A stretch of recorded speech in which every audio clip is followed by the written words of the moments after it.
বন্ধুরা আপনারা সকলে কেমন আছেন? আশা করি সকলে ভালো আছেন।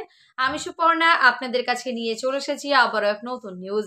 বন্ধুরা আপনারা অনেকেই জানেন বা অনেকে জানেন না যে কেন্দ্রীয় সরকারের তরফ থেকে কিন্তু শৌচালয়ের জন্য আবেদন শুরু হয়ে গেছে। মানে স্বচ্ছ ভারত অভিযান যে মিশনটি করা হয়েছিল কেন্দ্র সরকারের তরফে সেটাতে কিন্তু আবেদন করা শুরু হয়ে গেছে। আপনারা অনেকেই জানেন না বা অনেকে হয়তো আবেদন কোথায় করবেন সেটাও বুঝতে পারছেন না। কত টাকা করে পাবেন সমস্তটি থাকবে আজকের ভিডিওতে। তার জন্য ভিডিওকে স্কিপ করবেন না, প্রথম থেকে শেষ পর্যন্ত দেখতে থাকুন। ভিডিওটি ভালো লাগলে অবশ্যই লাইক করবেন, সাবস্ক্রাইব করে চ্যানেলটির পাশে থাকবেন। নিত্য রকম আপডেট ভিডিও পাওয়ার জন্য পাশে থাকা বেল আইকনটি অন করে রাখবেন। প্রথমত আপনাদেরকে আমি বলে রাখি যে এই যে স্বচ্ছ ভারত অভিযান বা স্বচ্ছ ভারত মিশন এটি একটি স্কিম। তো এর মাধ্যমে আপনারা কিন্তু 12,000 টাকা করে পাবেন। এবার কারা কারা আবেদন করতে পারবেন? সকলেই আবেদন করতে পারবেন। এর জন্য কোনো বাধ্যবাধকতা নেই। আপনাদের যাদের ইচ্ছে সকলেই কিন্তু আবেদন করতে পারেন। চাইলে আপনাদের নিজেদের এলাকার যে প্রধান রয়েছে তার কাছে গিয়ে আবেদন করতে পারেন, কিংবা আপনাদের নিজেদের এলাকার যে পঞ্চায়েত রয়েছে সেই পঞ্চায়েতে গিয়ে আবেদন করতে পারেন। এমনকি কেউ যদি কোনো অনলাইন দোকান থেকেও করতে চান সেক্ষেত্রেও কোনো অনলাইন থেকেও করতে পারেন। এমনকি নিজের মোবাইল ফোন থেকেও যদি কেউ পারেন সেক্ষেত্রে আবেদন করতে পারবেন, কোনো অসুবিধা নেই। এবার বলি 12,000 টাকা কিভাবে পাবেন। 12,000 টাকা দুটো কিস্তির মাধ্যমে পাবেন। প্রথমত পাবেন 6,000 টাকা এবং দ্বিতীয় কিস্তিতে পাবেন 6,000 টাকা। মোট হলো 12,000 টাকা।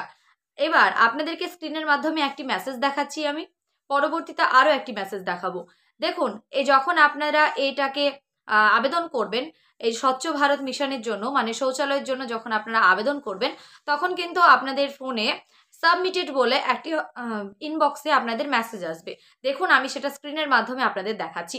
সেম একটি মেসেজ আপনাদের নিজেদের মোবাইল ফোনের ইনবক্সে আসবে। সেটা আপনারা যেখান থেকেই আপনারা আবেদন করুন না কেন, যেদিন এটা সাবমিট হয়ে যাবে সেদিন কিন্তু আপনাদের মোবাইল ফোনে একটি মেসেজ আসবে। পরবর্তীতে কিছুদিন যাওয়ার পর আপনাদের ফোনে আরও একটি মেসেজ আসবে। সেটা হচ্ছে অ্যাপ্রুভড হয়ে যাবে। যেদিন যেদিন এই আবেদনটি অ্যাপ্রুভ করা হবে ওপর মহল থেকে, সেদিন কিন্তু আপনাদের মোবাইল ফোনে আবারও ইনবক্সে সেম জায়গাতে আপনাদের আবারও একটা মেসেজ আসবে, সেখানে অ্যাপ্রুভ বলে লেখা থাকবে। দেখুন মেসেজটাতে লেখা আছে। এবার আপনারা যদি কেউ ভাবেন যে কি কি ডকুমেন্টস লাগবে বা কি কি লাগবে, আপনাদের যে কমন যেসব মানে ডকুমেন্টসগুলো লাগে, যেরকম আধার কার্ড, ভোটার কার্ড, ব্যাংকের বইয়ের জেরক্স, পাসপোর্ট সাইজের ফটো, এগুলো নিয়ে আপনারা যেখানে ফর্মটি ফিল আপ করতে চান সেখানে গিয়ে আপনারা আবেদন করতে পারেন। এমনকি নিজেদের মোবাইল ফোনেও যদি কেউ পারেন সেক্ষেত্রেও কিন্তু কোনো অসুবিধা হবে না। আশা করি আমি সমস্তটাই বোঝাতে পারলাম। যদি কারো কোনো রকম বুঝতে কোনো সমস্যা থাকে আমাকে অবশ্যই কমেন্ট বক্সে কমেন্ট করবেন। আমি চেষ্টা করব তার রিপ্লাই দেওয়ার। দেখা হচ্ছে নেক্সট কোনো ভিডিওতে। ততক্ষণ সুস্থ থাকবেন, ভালো থাকবেন। আজকে এই পর্যন্তই।